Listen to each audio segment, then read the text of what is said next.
Saxon Algebra 2, Lesson 105. This is a lesson I really enjoy, you guys. I teach it very differently than John, so make sure you're taking your notes carefully, and if you happen to look at the book, the examples in the book, you'll get your mind blown a little bit, because John, honestly, John makes this way too hard. All right. We're talking about factoring by inspection. That's when we just look at the numbers and find the patterns of it multiplies to this and it adds to that, right? And we've been doing this for a while now. We take either an expression or an equation, right? It can look like that or it can have the zero, either way. And we can solve this by inspection. And the way that we do that is we have a little rule. It says that we need to find two numbers that do two things. They have to multiply to C, the last number,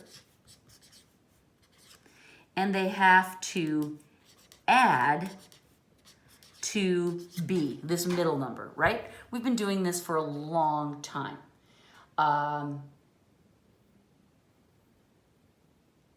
And this works only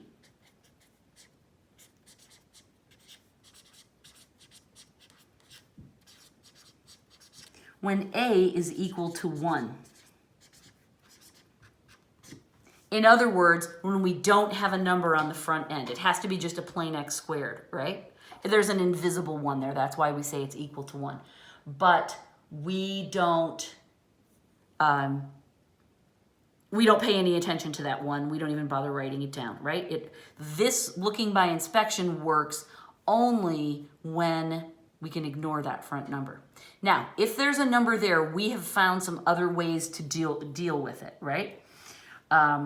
If A is not equal to 1, then we can use either completing the square,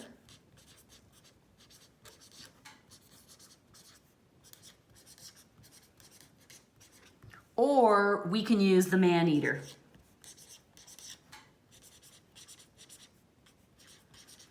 AKA quadratic formula.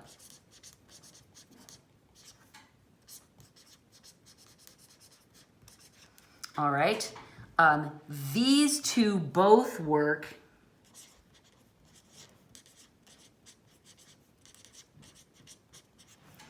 when we have a number here, when A is not equal to 1. Okay? So the question is there any way to tweak this process of factoring by inspection to deal with situations where we do have a number here that is not 1? Is there any way we can ever factor by inspection? Because that's really fun and easy. Can we ever do that when there are numbers out here? And the answer is yes, and we're going to learn how to do it today. To do factoring by inspection when A is a number other than 1. It's not equal to 1. The first thing that we do is we multiply A and C. This number and this number. We'll do it with actual numbers in a minute. Then step 2, we find a pair of numbers that multiply not just to C, the way we've done it in the past. Now our number have to multiply to A times C. And then they still have to add to B. Okay, let me scoot this up so you can see. The way it used to work is we just found two numbers that multiplied to C and added to B. But in this new regime where we have numbers for A that are more or less than 1, we have to multiply A times C And then the numbers that we choose, they have to reach that product and still add to B. So we're mixing all three numbers into this.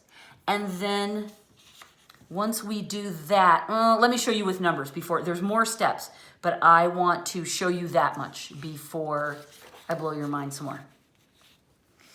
Let's do example 105.1. And we'll continue those steps once we have a context. All right, factor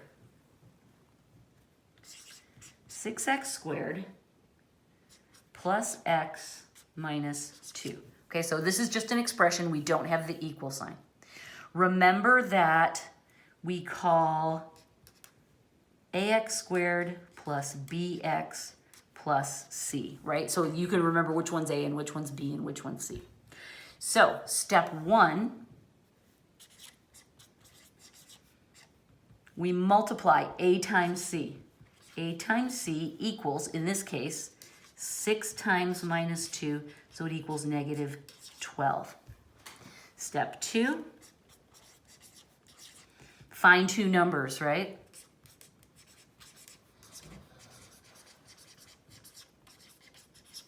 That multiply,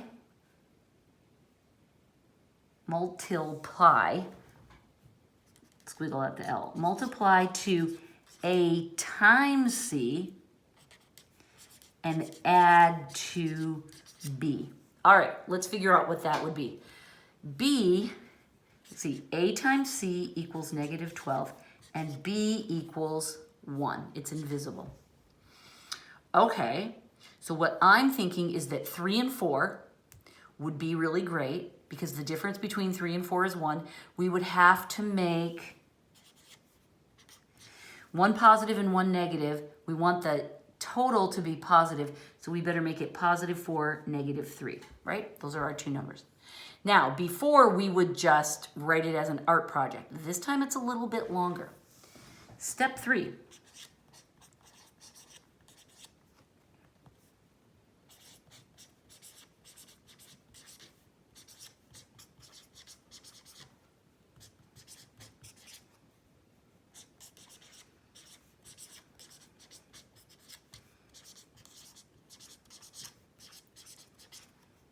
Write this down and then I'll show you how it works and you'll be like, oh, okay,